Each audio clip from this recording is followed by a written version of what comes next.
Hey, Will Mansell from Local 10 Sports here, and you are listening to SportsOvertime.com, where the clock doesn't matter.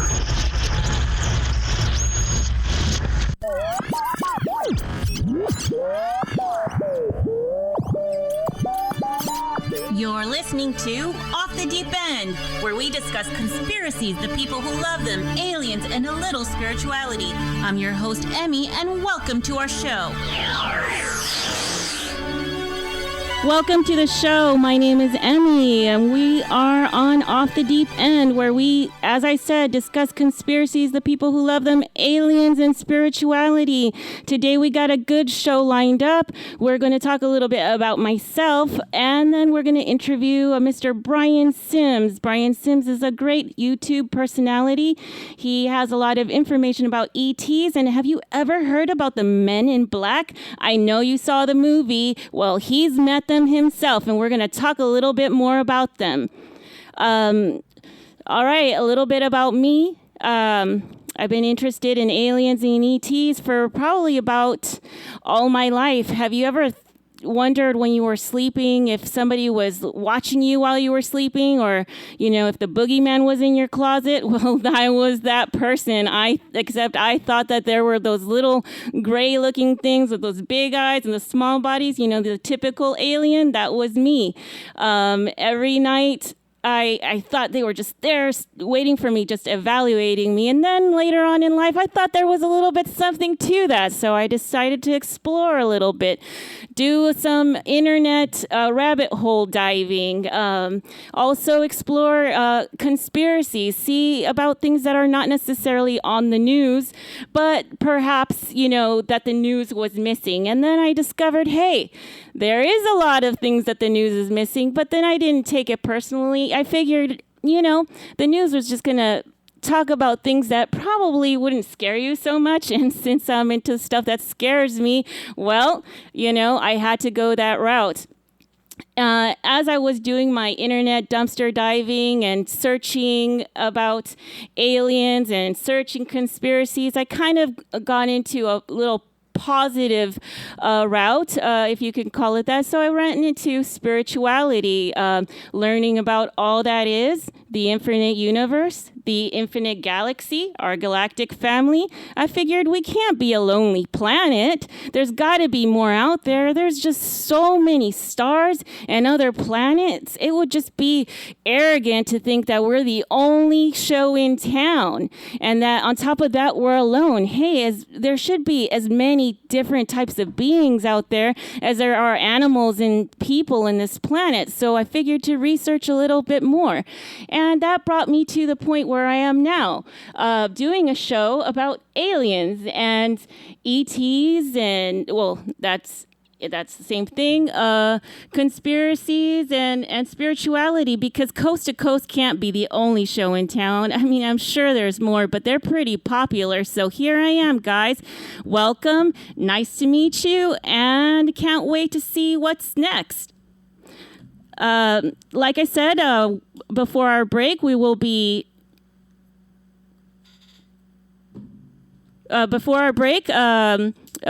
introducing Mr. Brian Sims. He's from Indiana. Like I said, he's in contact with the Men in Black. He channels, and he's an overall great guy. And so I'm really looking forward to talking to him. And I think that it's going to be a definite eye-opening conversation. Also, if you are interested in calling us, definitely give us a call. If you want to weigh in, the phone number is 305-570-0735. Looking forward to hearing from you. Follow us on Twitter at SportsOTRadio. Every day, 28 people in the United States die in a drunk driving collision. In 2013, 28.7 million people admitted to driving drunk. That's more than the population of Texas. The ages 26 to 29 have the highest rate for drinking and driving. 2014 had the largest amount of deaths compared to 2015. 9,967 people were killed in an alcohol-impaired crash. Help bring peace back on the road. stop drinking and driving. Hey, this is Jeff Fox from the Sports Brothers Radio Show. I want to tell you all about a great company that has totally changed my life. And if it changed my life, it can change yours. I'm talking about Total Life Changes. Yes, Total Life Changes, where the flagship product is the ISO Tea, commonly referred to as the skin tea. In just 7 short months, I have lost over 50 pounds. Yes, it's true. 50 pounds lost. And hey, I'm just getting started. Just 2 8-ounce glasses a day, and you can lose up to 5 pounds in only 5 days. This is no joke, people. Just visit my website. Go to totallifechanges.com/480-1591. That's totallifechanges.com/480-1591. Or email getdattea@gmail. That's GETDATTEA@gmail, and you can be on your way to being healthy and wealthy at the same time. Total Life Changes is also where you can find the NutriBurst. Get your absolute fullest dose of vitamins. Or the NRG pills for those long days when you need a boost to pick it all up while burning up to 300 calories a day. You can order your health and wellness products, or you can join our winning team and become your own business owner. In TLC, we get paid 5 different ways, and we get paid every week. Do you know anybody that wants to lose 5 pounds in 5 days? Could you use an extra $500 to $1,000 per week? Well, you'll want to try Total Life Changes. Again, visit my website, totallifechanges.com/480-1591, or email me, getdattea, that's GETDATTEA@gmail. Make that change today with Total Life Change. Want your business advertised on the radio worldwide? Gain more clients and advertise with us at MiamiUndergroundRadio.com. For more info, call 305-728-1120. That's 305-728-1120. Or just email us at MiamiUGRadio@gmail.com. Stand by.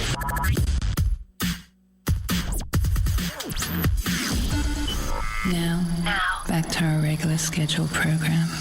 The mission of Make-A-Wish Foundation is to grant the wishes of children with life-threatening medical conditions, to enrich the human experience with hope, strength, and joy. It inspires us to grant wishes that change the lives of the kids they serve. It compels people to be creative in exceeding the expectations of every wish kid. It drives us to make our donated resources go as far as possible. Help make a beautiful memory for a child in need. Donate to Make-A-Wish Foundation at wish.org. Hey, this is Jeff Fox from Freeman and Fox, the Sports Brothers Radio Show. I want you to meet me at East of Miami. Yes, that's right, East of Miami. It goes down every Friday, Saturday, and Sunday. We get down Bahamian style, baby. We do it backyard style. They've got the best native dishes on sale: steamed fish, stewed fish, conch fritters, conch salad, fried lobster, fried crab, the best in Bahamian food, south, oxtails. I mean, I'm talking about mouth-watering, awesome Bahamian food. And then you got me, DJ Jeff Fox. Yeah, that's right. I get behind the turntables, and I play the best Bahamian music, the best reggae, the best old school. It's nothing but fun. East of Miami. It all goes down 18014 Northwest 6th Place. That's 18014 Northwest 6th Place in Miami Gardens. And don't forget, you can get breakfast on Saturdays, stewed fish and grits, Johnny cake, corned beef, chicken sauce, boiled fish. Man, this menu is off the chain. All right? Crack conch salad, lobsters. Good. It all goes down east of Miami, 18014 Northwest 6th Place. That's 18014 Northwest 6th Place in Miami Gardens. Tell Hennessy and TJ Jeff Fox sent you from the Sports Brothers Radio Show. Have you ever thought of a career in broadcasting? The Miami Media School can get you started in the exciting fields of television and radio. At MMS, instructors will train you on the latest digital audio and video equipment. You'll find out what it's like to really be on air when you host your own radio show on one of our internet radio stations. Just think about it. You can be working at a TV or radio station in 36 short weeks. Call MMS for more information at 305-728-1120. Again, that's 305-728-1120. The Miami Media School, where broadcasting careers begin. Facebook. Facebook is cool. The biggest thing since Google. Like our Facebook fan page at sportsovertime.com. Get ready.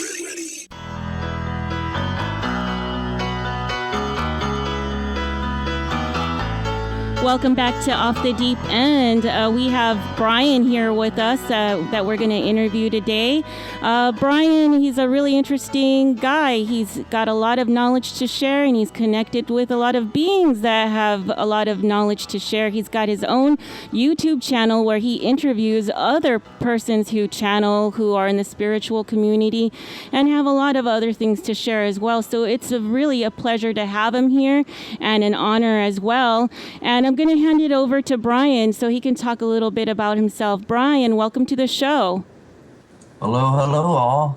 Thank you for having me very much. This is my first time doing a live interview like this, so I'm very appreciative of it. Thank you. And usually you're the person that's interviewing people, so I imagine it's a little bit different when you're on the receiving end, huh?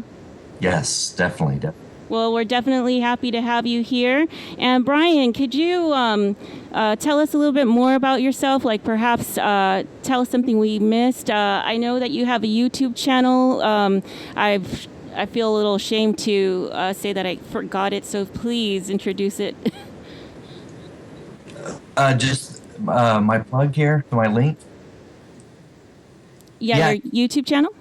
Yeah, my YouTube channel. Just Brian Sims. And just look for the man with the hat, and you'll find it pretty easily. Great. And Brian, why don't you go ahead and tell us about yourself? Yes, I just got into the paranormal. Just always been curious about what it was all about since a really early age. And it just led me to a group called Hucolo. It's Hucolo. And for the listening audience, can you tell us what Hucolo stands for? It's just Human Colony, really. It's humancolony.org. Yeah. And it's about just bringing people of like minds together, sharing a common goal, mostly about anything where from extraterrestrials to about self-empowerment and about how we can make contact and certain protocols on how to better bring people together in different races out there in the universe. So just like the first steps, actually baby steps on how to do that. And I've always been open to this ever since I was very young. I didn't really know about it. I've had visions and dreams about it, but I really didn't start getting into it probably around until I was about in my early 30s. Now, let me ask you a question. When exactly did you start being interested in ETs and things like that? Were there any encounters or anything like that sparked your interest? Do you have any life experiences that really drove you to go into the direction you have gone in? It started for me mostly around 2004, 2005. And I've always... I saw some lights in the sky. I couldn't explain it. It was just, like I said, it's the unknown. I don't know what it is. Right. I saw orange orbs of light in the sky. And it was fascinating because, I was on my way to work about 10:30, almost 10:30 at night. And I'm pulling out of my driveway, heading to work. And all of a sudden, I see these orange orbs of light. And it's very low, close, just right above the trees, maybe a couple hundred feet above the tree level. And I'm like, just stunned, mesmerized about what that be. It wasn't a plane, it wasn't a helicopter, it was just stationary, just pulsating, orange, beautiful blue golden lights. And I said, this is really amazing. I said, I didn't really want to go to work. I just wanted to stay there, but I worked third shift at the time. I was like, I got to get to work. But from that point on, mostly onward from 2004 to 2008 was a big awakening for me. And I think that whatever I was looking at for about another couple minutes, I just stayed there, pulled over the side of the road, looking up at these lights. I was very appreciative. I said, thank you for showing yourself. I don't know what you are, who you are, but thank you. And I wasn't afraid. I didn't freak out or anything, very respectful. And then I just went on my way to work. So it was fascinating at the time seeing something like that. That is amazing. I bet that was a special experience. I want to know, you mentioned a big awakening. Can you talk about that awakening a little bit more? Like what kind of brought you in that direction? And how can you describe it? It was kind of in church, being raised Christian and Catholic, both. The religion part, I started questioning everything. I just couldn't find the answers in church. I couldn't find the answers that I was really looking for, the deeper meaning of life, why we're all here. What is it? Why are we really? Are we here just to experience? Is it, just something I kept questioning myself. And so the big awakening came on. I kept asking questions over and over. I wanted to know. And it just led me into all different type of topics. It led me from everywhere from psychics to mediums to spirituality in general. And not to say any of it's right or wrong. It's just what I valued, what I was looking for at the time, because I felt empty inside. I wanted to know more. And just by me asking the questions led me to all different groups of kinds of people, groups that really had a piece of the puzzle. I think that's why we're all here too. I'm finding more and more that we all have this piece of the puzzle that helps us, really grounds us on why we are here, and that appreciation that comes from it, of just being alive, Yeah, definitely. And I can totally, I'm not going to say empathize because it's a positive thing, but I can definitely see things from your aspect as well, because I've always asked those questions myself. With religion, I've never really connected to it somehow. There was always something in whatever religions I did come across that, they were kind of a hard sell. And when something is a hard sell, you don't know if you want to buy into it 100%. You don't know if you want to spend the money or the time or the energy into it, And luckily, I've always had that, I guess...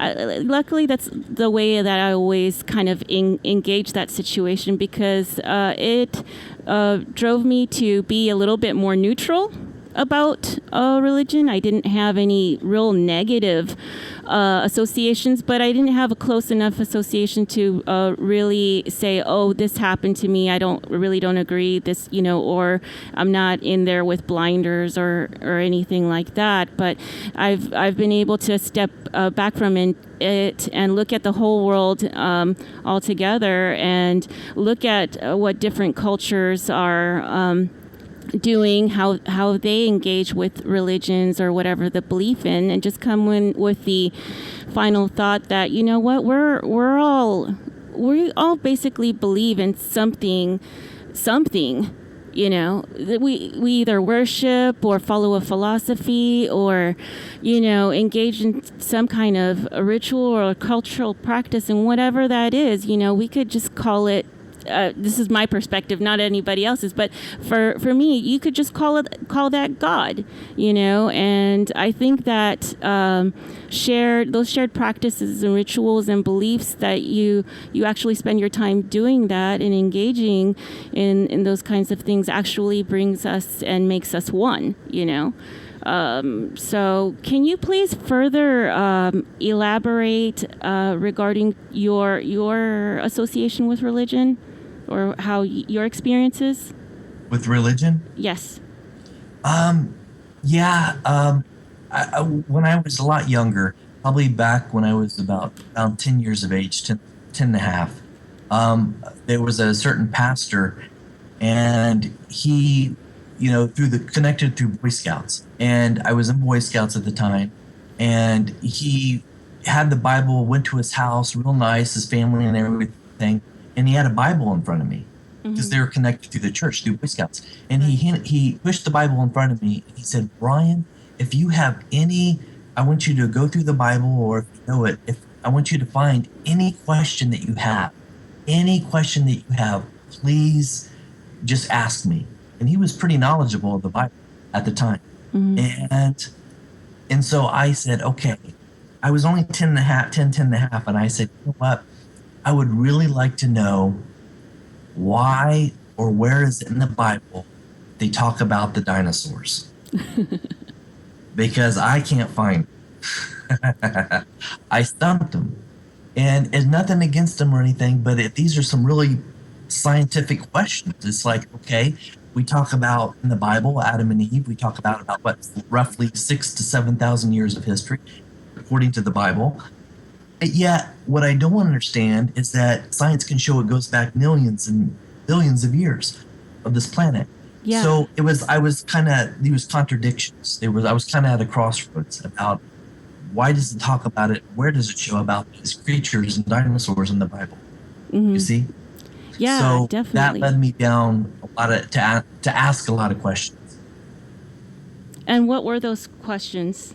My question is, why is there so much contradiction? And when a lot of people of faith say that this is the only book, this is only the way, it's just one of those kind of push and pull things. It's like, really, this is it? Yeah. There's all what about planets out there in the Tao? universe. What about Buddhism? And what about all of these other people who were around before we came out west? What did they believe in? Yeah, but what my whole observation was at the time was, look around you. There's so many planets out there, exoplanets are being discovered all the time. All these planets in the universe, but it's like, why aren't we really talking about this? Yeah. And even exploring our oceans, there's so much life in there that, we're just not really appreciating or really getting to know and talk about. And so what I really would love to see is more science and religion come more together and really explore these really hard topics sometimes to talk about, taboo things that no one really wants to talk about, because it brings a voice, it brings a dialogue. And when people can start just asking these big questions of why we're really here, or how can we bring these things together, and where people are more tolerant of each other, Yes. where races and cultures are more tolerant, and they can put their religion and differences aside and say, what do we have in common, and look for the commonality. That's where I think the true passion would lie, on how we can get off the planet quicker, or explore, different worlds a lot quicker, instead of all the bickering and the disempowerment. And the divisions and things like that. Yes. So Brian, what do you say to people who may not agree with your points? That's okay. That's the thing. I love debates. I love it where people can just throw things out there, what's really meaningful to them. And I understand how we're raised in the cultures, and we're raised in religions, and we have these backgrounds that we should appreciate all of them. And because everyone comes from different backgrounds and cultures and traditions that really make us unique, I think, in this universe. We're just so unique as a planet, as a whole. And so I really respect everyone's religions and beliefs, because their truth is truth, because that's how they're raised. That's how their choices, how their experiences, how they, you can feel their passion. That is what makes them who they are, you see? And I would never want to try to take away that, because that's their uniqueness. And whatever their belief is, that's okay. I love it. I welcome it. Exactly. And it's really, from my perspective, I just see that all belief systems are right, that they are part of the truth. They're part of the reality. There's something that's going to be beneficial in almost every belief system you find. It's just a matter of just looking at it that way, just kind of standing back and not really focusing on the minute details, and just kind of taking a step back and saying, you know what, there's something to this, and there's something to this, and something to this, and just kind of take it into a big picture approach and really observe it from that angle, like perhaps even a neutral perspective. Exactly. Definitely. So, Brian, I know that you and I've talked before about the Men in Black. Can you talk to me about your experience with them? That's really interesting. I usually don't share this, but being on Okay. live, but that's okay. We don't I have can to talk about it. Okay. No, it's okay. It's just something it's a little bit more personal, but I don't mind sharing about them. Yeah, I mean, if you could share about them or whatever is comfortable with you. And then once again, we are on a format that, we are discussing the subject matter. So feel comfortable as possible to discuss what you'd like to discuss or not to discuss. Yes, the Men in Black are very interesting.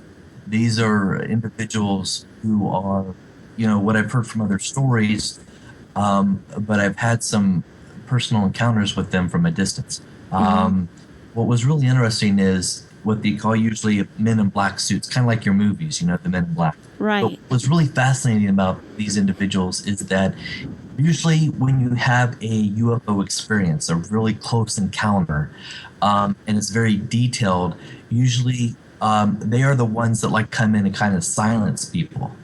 And why they do that, and what I'm starting to understand is when people want to talk on the radio or television about these things, it just depends on the variety, it depends on the detail and how much detail is being given at one time. There's a lot of misinformation out there on the internet. There's also a lot of truth. And so I always say take the truth as a grain of salt, just take it what works best for you, right? And leave the rest behind in the moment. So if there's something that catches your ideas about what the Men in Black are, but they're an organization that've been around apparently long before World War II. Mm-hmm. Wow, that's a long time. They are very secretive. They're always many steps ahead of the regular governments of the world, and they have backwards technology, and also they are a race actually of what I've come to understand is they're actually Men in Black who is actually a separate race from Earth, what we'd call ETs. But I also know that they're also clones. Yeah, you see the pale skin, right. They don't have any hair, no eyebrows, and they talk in a very monotone voice. Kind of like the guy from Ferris Bueller's Day Off. Bueller. That's kind of entertaining too. So that's interesting. That's true, and but very secretive. And usually they'll drive the black tinted SUVs or the which I think I don't know if it's like a Cadillac type, all black. Like the presidential motorcade. What's that? Kind of like the presidential motorcade. Cars? Something like that, but a certain type of black.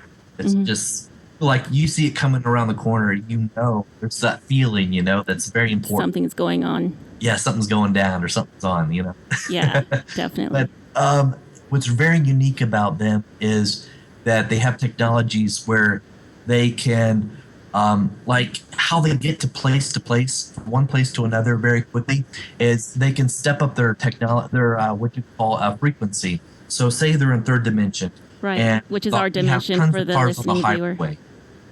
So what they can do is use the technology where they can step it up to fourth dimension and the roads are just clear. There's no one on the roads. And they can travel as fast as they want. Or they can do what you call teleportation. They have other devices. They can get from one place to another. But it's just amazing how these beings can enter people's homes. It's kind of scary, but usually they don't enter a person's home. I think they do respect that. I think they come to the doors. I've heard stories where they'll come up and they'll knock. So someone has, say, for an example, like someone in the has movie, a sighting of a UFO, and it's very, it doesn't mean that every time someone sees a UFO that they're going to come to the door. But if you start to talk about it sometimes, I've always been curious, why is that? Like this information. So they've been, example, someone's going to see something in the sky. Someone saw something in the sky. They have a radio show or they're close to TV personality and they want to go talk about it. Usually, somehow, the Men in Black kind of intercept somehow, or they'll put pressure on the individual not to talk about what they saw. It's amazing because they can go right to the individual, even if this individual barely even said anything to anybody. They can phone trace real quickly. Wow. It's amazing how they can do that. They highly advise people to cease and desist. It's fascinating. Yeah, it's like, because I'm always curious about that, is how they can do it, but now I understand it's through their technology. And I don't think our governments have that capability, but they do have satellites where they can track people and come in real close. Not to scare the public or anything. I'm just presenting that, we do have technologies that do track people through phones and through everything, but that's okay. That's the thing. I don't want people to get afraid of this or fear this, but it's just to let you know that sometimes they're also, here's the thing about the Men in Black, they are there to protect, in a way, negative intelligences from coming and trying to take over the planet. Right. So they're kind of doing a two-part job, silencing, keeping things a lid on it to try to keep this reality intact. Because if a lot of extraterrestrials or ETs would have it their way, they would show up everywhere. Right. So and there's that'd be a little bit reasons too why- much for the Yes. general public if they saw like all these flying saucers and like a little whatever they call those little gray aliens just show up and knock on your door. Hey, I'm that gray alien that you've been making movies about. Nice to meet you. My name is Zed. Can you imagine What's for the dinner? panic level? Yeah, can you imagine so much panic in the world? I mean, it's unbelievable. They would freak out. The average person would just totally lose it because they're not prepared for it. So that's what I always tell people. One way that people could really maybe help opening up their minds and their hearts would be to see a lot of pictures online, or just to get used to the idea of what would it be like if a ship came down in front of me or at a distance. How would I react to it? It's in our reaction. So they, for the most part, they stay up there because they want to see where the consciousness of humanity is. They want to see can humans be ready for contact, and if so. But yes, there are individual contacts everywhere on the planet that's happening now. Right. And so for a major contact or a major televised event, for that to happen, more of the public would have to be used to it before they would actually come down and feel it. They have to feel safe, first of all, coming down. And we have to be accepting and safe when receiving it. Right, and I also understand that spirits and ETs, they don't interfere with our free will. So we as a collective, as humans, would have to basically be on board more or less with, receiving contact from aliens. A lot of people worry that, we're going to have an Independence Day type of situation with the ETs. But really, they're not allowed to do anything unless they're invited. Do I understand that? I mean, Exactly. Is that correct? I think that's another thing. I think they have to be invited. But here's the funny thing about the whole situation. Look at our religions of the world. Look at what we call angels and God and the devil. Those are different. Here's the thing. Has anyone really seen that? Exactly. I mean, yes, you can have apparitions and stuff, visions and dreams, but when can people really, like I said, I mean, what's the difference between ETs and angels or the devil? I mean, so I throw that out there because I want people to think about it. I mean, Yes, definitely. you can't separate ETs from angels and stuff because it's all the unknown. It's all has this mystery to it, you see? So it's bringing out curiosity in people to start questioning what really is all this about. I have a quick question for you, Brian. With regards to ET contact, I mean, for the general listener, I mean, is this something that they have to learn to accept, or does an encounter need to happen to believe in this stuff? Sometimes people say, seeing is believing. Is believing. But really, it's believing is seeing. I really believe that the more that people are open with an open heart and their intention, I think intention is another key. I really believe that when people have an intention sometimes of what they really want, it's like, be careful what you wish for, because usually 9 times out of 10 it'll eventually show up somewhere in your life. Right. So those things are important. I really believe to make a contact, just to see lights, it doesn't mean they're going to come down on a ship and scare everybody. But I really do that we have to be prepared, or at least accepting of it. And that's where trust comes in. Because if you believe in God and angels and stuff, then you should feel protected. And, if that's what it takes for a person to make contact, that's okay. And at whatever rate that the person feels, the individual feels okay with it, that they feel safe, is what they're going to pick up on, which when I say extraterrestrials, ET, what they'll pick up on is your vibration. That means your overwhelming, your core essence of who you are. They can pick up on your mind sometimes on where you're at, where your state of being is. If you're in a good mood, a sad mood, happy mood. I understand. It's kind of like when you enter a room and, you can feel the energy in the air, and sometimes it feels like, the energy is so dense that you can cut a knife through it. Yeah, and so, exactly. like, if they're not feeling that your energy is welcoming, they'll definitely not, like, step into your life. I mean, that could be said about many things, too, about, your relations with people and things like that. Exactly. And another thing I find, and here's the biggest question too.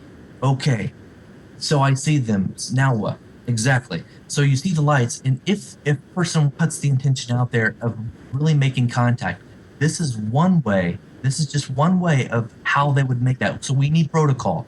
We need something to say, okay, well, how can I understand them? They're extraterrestrial. They probably have a different language than I do, than human. So how can I connect with them? I think it's through our minds. I think it's through telepathy and the feeling from the heart. Yeah, your heart. The combination, because one thing that I found that they make they're really good at, how they make contact is through channeling. Is a form called channeling. It's where people get in this relaxed state, and in the churches they'll call it meditative state, like prayer. And it's where you calm yourself. Very, you're focusing your attention on giving thanks or gratitude. Like people in the churches and religion, they'll pray to God. They'll give thanks to what they have and how they can ask God for assistance. So it's kind of like the same thing. You're asking to make contact. So how would you do that? How can you understand their language? How can you really understand that? And I really believe it's through the biology. If you don't have the physical, what you call universal translators, like these devices that they might have, they might also use what you call telepathy. And also touching the person's heart, trying to get their attention, and so what you call synchronicity, that the perfect timing of life. So Definitely. All these events play an important key and a role on how to make contact. And so the protocol would be what you call a CE5 initiative. CE5 initiative. That sounds very official. Yeah, and that's what there's a Dr.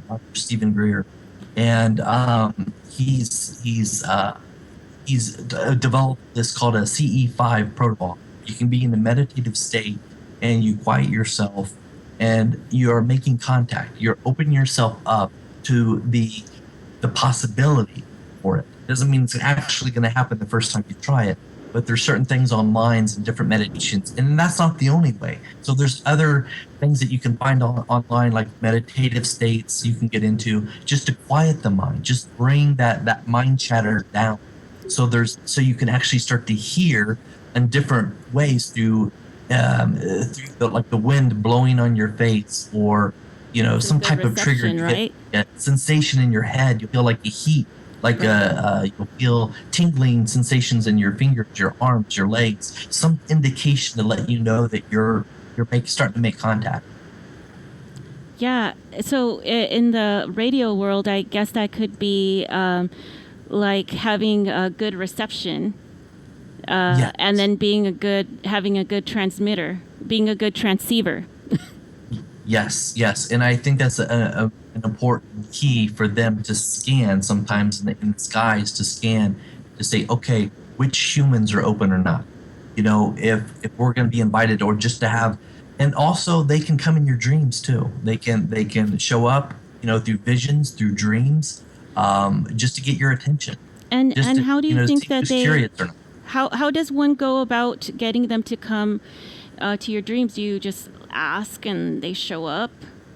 Basically, yeah. That's the thing, is having that intent, thinking about it, and as you're starting to fall into your dream state, in that groggy state between half asleep, half awake, when you're starting to really low it, start to fall asleep. At that instance, when you start to ask right before you fall asleep, because then your mind, you're open, your subconscious is starting to, play around with it. Your body is more relaxed.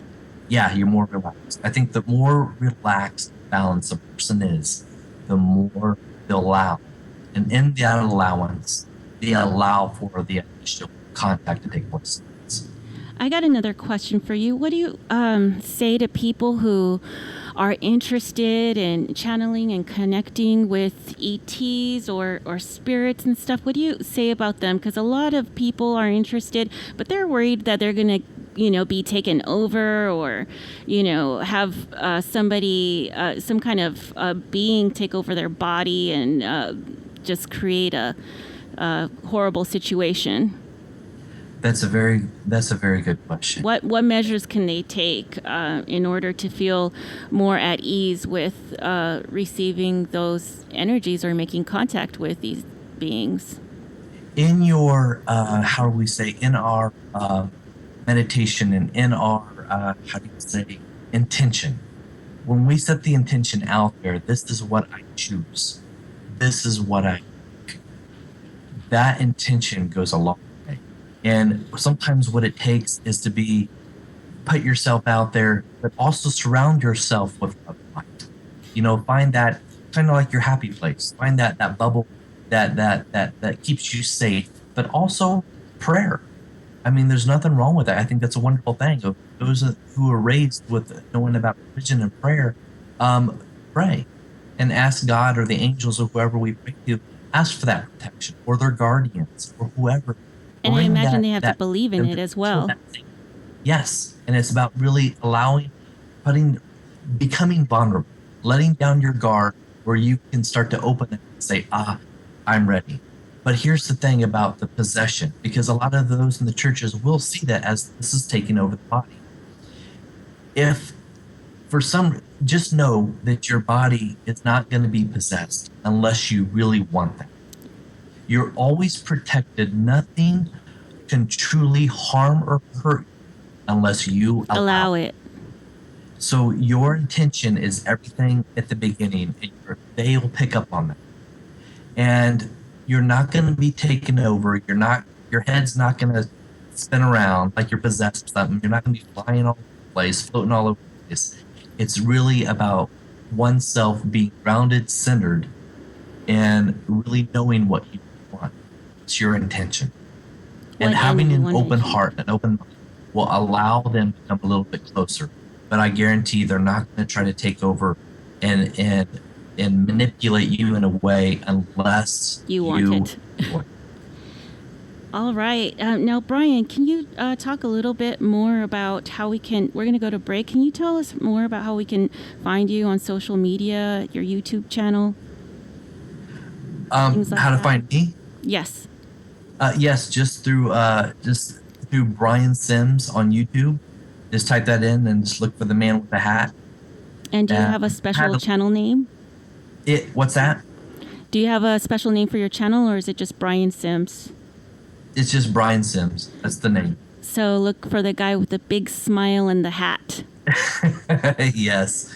And I'm still working on a web page and everything. So right now, time being, this is just right now. That's just how you can find it through YouTube. Well, looking forward to seeing what your website looks like. We're going to go to break, and we're going to talk to Brian a little bit more when we come back. Facebook is cool. The biggest thing since Google. Like our Facebook fan page at sportsovertime.com. Get ready. Hey, this is Jeff Fox from the Sports Brothers Radio Show. I want to tell you all about a great company that has totally changed my life. And if it changed my life, it can change yours. I'm talking about Total Life Changes. Yes, Total Life Changes, where the flagship product is the ISO Tea, commonly referred to as the skin tea. In just 7 short months, I have lost over 50 pounds. Yes, it's true. 50 pounds lost. And hey, I'm just getting started. Just 2 8-ounce glasses a day, and you can lose up to 5 pounds in only 5 days. This is no joke, people. Just visit my website. Go to totallifechanges.com/480-1591. That's totallifechanges.com/480-1591. Or email getdattea@gmail. That's GETDATTEA@gmail, and you can be on your way to being healthy and wealthy at the same time. Total Life Changes is also where you can find the NutriBurst. Get your absolute fullest dose of vitamins. or the NRG pills for those long days when you need a boost to pick it all up while burning up to 300 calories a day. You can order your health and wellness products, or you can join our winning team and become your own business owner. In TLC, we get paid 5 different ways, and we get paid every week. Do you know anybody that wants to lose 5 pounds in 5 days? Could you use an extra $500 to $1,000 per week? Well, you'll want to try Total Life Changes. Again, visit my website, totallifechanges.com/480-1591, or email me, GetThatT, that's GetDattea @gmail. Make that change today with Total Life Change. Since 1922, the Miami Rescue Mission has provided meals, shelter, life-changing programs, and hope to the men, women, and children in need. Last year, thanks to the donors, over 550,000 meals and 220,000 nights of safe shelter were provided to people in need. The supporters touched the lives of thousands of men and women and children each year. During this spring, Miami Rescue Mission is expected to serve over 150,000 life-transforming meals to hungry homeless people here in the Miami area. All it takes is $2.10 to provide someone with a hot meal. Just go to MiamiRescueMission.com and donate today. Want your business advertised on the radio worldwide? Gain more clients and advertise with us at MiamiUndergroundRadio.com. For more info, call 305-728-1120. That's 305-728-1120. Or just email us at MiamiUGRadio@gmail.com. Stand by.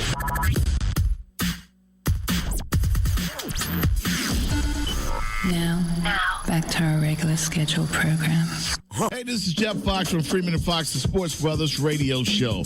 I want you to meet me at East of Miami. Yes, that's right, East of Miami. It goes down every Friday, Saturday, and Sunday. We get down Bahamian style, baby. We do it backyard style. They've got the best native dishes on sale. Steamed fish, stewed fish, conch fritters, conch salad, fried lobster, fried crab, the best in Bahamian food, south, oxtails. I mean, I'm talking about mouth-watering, awesome Bahamian food. And then you got me, DJ Jeff Fox. Yeah, that's right. I get behind the turntables, and I play the best Bahamian music, the best reggae, the best old school. It's nothing but fun. East of Miami. It all goes down 18014 Northwest 6th Place. That's 18014 Northwest 6th Place in Miami Gardens. And don't forget, you can get breakfast on Saturdays, stewed fish and grits, Johnny cake, corned beef, chicken sauce, boiled fish. Man, this menu is off the chain. All right? Crack conch, conch salad, lobsters. Good. It all goes down east of Miami, 18014 Northwest 6th Place. That's 18014 Northwest 6th Place in Miami Gardens. Tell Hennessy and TJ Jeff Fox sent you from the Sports Brothers radio show. There are cancer patients that dream of having hair, but because of their treatment, they can't. Locks of Love gives these patients the chance to have the hair that they dreamed of or have had before. You can donate 10 inches of your hair to Locks of Love. Your hair must be in a ponytail or in a braid before it is cut. All hair donations must be mailed to Locks of Love at 234 Southern Boulevard, West Palm Beach. For any more information, visit locksoflove.org or call 561-833-7332. Have you ever thought of a career in broadcasting? The Miami Media School can get you started in the exciting fields of television and radio. At MMS, instructors will train you on the latest digital audio and video equipment. You'll find out what it's like to really be on air when you host your own radio show on one of our internet radio stations. Just think about it. You could be working at a TV or radio station in 36 short weeks. Call MMS for more information at 305-728-1120. Again, that's 305-728-1120. The Miami Media School, where broadcasting careers begin. SportsOvertime.com. It's all yours. Just keep it right here. Welcome back to Off the Deep End. Once again, we're talking to Brian Sims. Brian Sims is a ET contactee, and he's just got a lot of great knowledge to share. And we're going to talk a little bit more on what we left off talking about.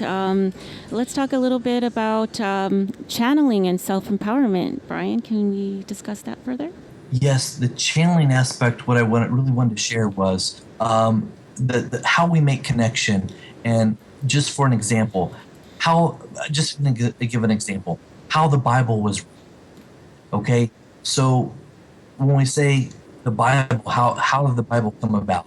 Well, men had to write this information down, the scribe, or they were scribes. So when they were writing this information down into this, we call the Bible, or these scrolls to form what we call the Bible, how did that happen? Where did they get the information? And how did they hear it? How did it come through them? I imagine they were inspired, I do believe that this was a form of channeling, because they got the information. If so, what they would say from the Bible or from God, then how did that translation, how did that energy flow through them so that they could, you know what I'm saying, start to transcribe this onto these scrolls? So it had to come from some type of communication. And so if they're actually writing it down, they're either what we'd call automatic writing. Right. So they're getting this information that comes through this body. They're inspired. They said inspired by men, inspired by God. So let's take that for a second. So as they were being inspired by God, here they are writing this down, but are they just getting it out of the air? I mean, where is this coming from? So if they're being inspired by God, it's somehow being channeled through them so that they can write it.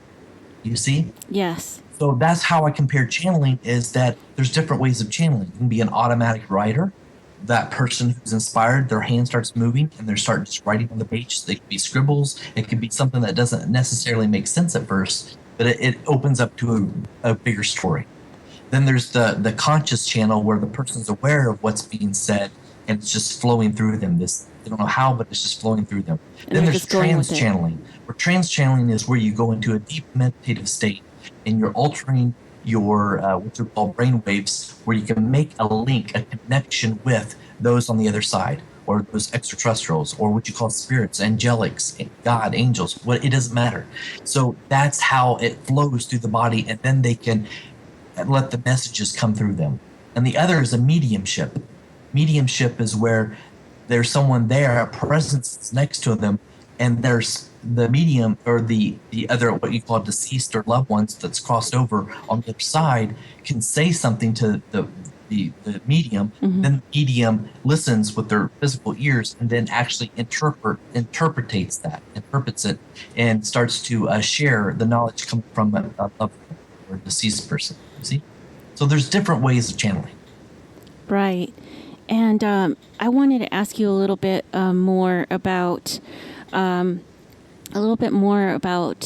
channeling. And I guess that question would be, once again, like when you're in the, I guess you could call it the moment of inspiration. Would you compare it to kind of like inspiration? If people couldn't stomach the word channeling, for the people who are just a little frightened about that word, would you call it just inspiration? Yes. Yeah, and see, that's the beauty of the words, the play on words. And sometimes you'll see people have these battles and wars with each other over just simple words. Right. So so channeling, just the word can be intimidating. It can be frightening. And I really believe that just use a word that with other people, if we sense that people are going to react negatively to a word, the word channeling, use something like inspiration. That's perfect. That's beautiful. Because what it does is it helps relax them into building a dialogue, a conversation with you without fear, doubt. You see? It's building that rapport, trust. Trust comes in, yes, definitely. It builds that trust, that dialogue with us. And with regards to channeling, let's say there's somebody who's really interested in learning about channelers. I mean, how can they weed out the ones that are fake from the ones who are not? Because I know that's a question that's always of concern. Like, this guy's a fake, this one's not. You know, how can one come to discern in that regard? Just as you said, discernment. It's just finding what works for you. Take what you need from it. Even if it's your first time and you're going to different psychics online, or you're going down to that street down the corner and there's a psychic parlor or whatever, and they're given readings. It's just for you to open up to find out what you're looking for. Look, it's really about what you want, and what you're looking for, and be open to it. This is how you tell. Use discernment. If it doesn't feel right and you get that gut feeling, then walk away from it. Likewise, if it does, hey, you might want to go with it. Yeah. But because all it's doing is just preparing you, opening you up to a possibility that, hey, that might be just the person I need to talk to just get me started on that path of more self-discovery of thyself. You see? Definitely, and I'm totally with you. And on here's that another thing, one real quick. All right. Is that even though they may what you call be fake, you're still learning something from them. Oh, yes, that's a great point. You're always learning something from them because you wouldn't have put yourself there unless you weren't meant to be there at that moment. Yes, everything is here to help us, and we learn from many things. Yes, very true. And on that note, we're going to wrap up our interview with Brian today. Brian, thank you for being here once again. It's my pleasure. Thank you so much, my friends. Thank you for being Off the Deep End, and let us know once again where to find you. Just through YouTube. Just type in Brian Sims, Brian, Brian, last name Sims, Sims, 1M, and just find the man.